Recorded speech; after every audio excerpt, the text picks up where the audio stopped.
একটি কুচক্রী মহল অত্র অঞ্চলের শান্তি ও শৃঙ্খলা বিঘ্নিত করার অপপ্রয়াসে ভাসান চরকে একটি ইস্যু হিসাবে সামনে এনেছে, যা অনভিপ্রেত।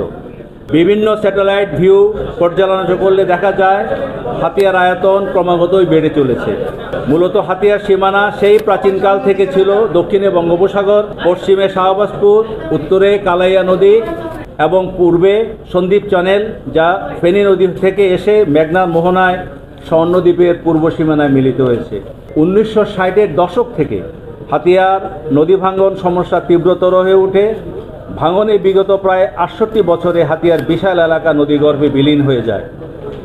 সাহেবানীর চর নামে হাতিয়ার পূর্ব পাশে একটি চর ভেঙে সম্পূর্ণরূপে বিলীন হয়ে যায় মেঘনায়। আজকের ভাসান চর মূলত ভেঙে যাওয়া সাহেবানীর চর, রাজাখালী, চিত্রাখালী, বাতানখালী, মাইচরা, চর ভারত সেন, চৌরঙ্গি, মফিজিয়া, সুকচর, নলচিরা এবং গৌডন বাজারের জেগে ভূমি রেকর্ড ও জরিপ অধিদপ্তরের অনুমোদন ক্রমে 2016-17 সালের দিয়ারা জরিপে নবসৃষ্ট ভাসানচর অংশটি সঠিকভাবে হাতিয়া উপজেলার অন্তর্ভুক্ত হয়েছে। ভূমি রেকর্ড ও জরিপ অধিদপ্তর কর্তৃক 2016-17 সালে নবসৃষ্ট ভাসানচর অংশটির ভাসানচর, শালিকচর, চর বাতায়ন, চর মোহনা, চর কাজলা ও কেওড়া চর দিয়ারা জরিপ সম্পন্ন করা হয়। উক্ত দিয়ারা জরিপের রেকর্ড 18/4/2018 তারিখে চূড়ান্তভাবে প্রকাশিত হয়। প্রকাশিত গেজেটে ভাসানচর অংশের 6টি মৌজা নোয়াখালী জেলাধীন হাতিয়া উপজেলার অন্তর্ভুক্ত করা হয়েছে। 2018 সালে জনৈক সন্দ্বীপবাসীর আবেদনের প্রেক্ষিতে হাইকোর্ট আইনভিত্তিক সমাধানের জন্য রুল জারি করে। পরবর্তীতে সমস্ত কার্যক্রম সম্পন্ন করে গত 9/2/2021 সালে ভাসানচরকে হাতিয়া উপজেলার অন্তর্ভুক্ত করে গেজেট নোটিশ জারি হয়েছে। ভাসানচর অংশের সর্বশেষ জরিপ অনুযায়ী 6টি মৌজা নিয়ে নোয়াখালী জেলার হাতিয়া উপজেলার চরঈশ্বর ইউনিয়নের অধীন ভাসানচর থানা মহামান্য রাষ্ট্রপতির আদেশক্রমে গঠিত হয়, যা 9 ফেব্রুয়ারি 2021 তারিখে বাংলাদেশ গ্যাজেটে প্রকাশিত হয়।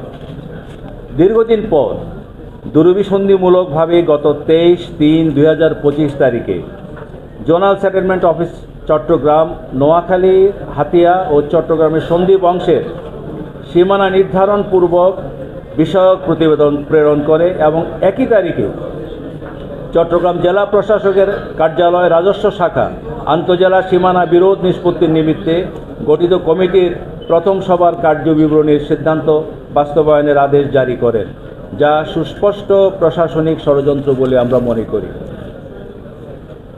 প্রিয় সাংবাদিক ভাই ও বোনেরা, সার্বিক বিশ্লেষণে দেখা যায় জোনাল সেটেলমেন্ট অফিসারের কার্যালয় চট্টগ্রামের 23 মার্চ 2025 তারিখের 130/2 নং স্মারকের প্রতিবেদনটি উদ্দেশ্য প্রণোদিত, ত্রুটিপূর্ণ ও পক্ষপাতদুষ্ট।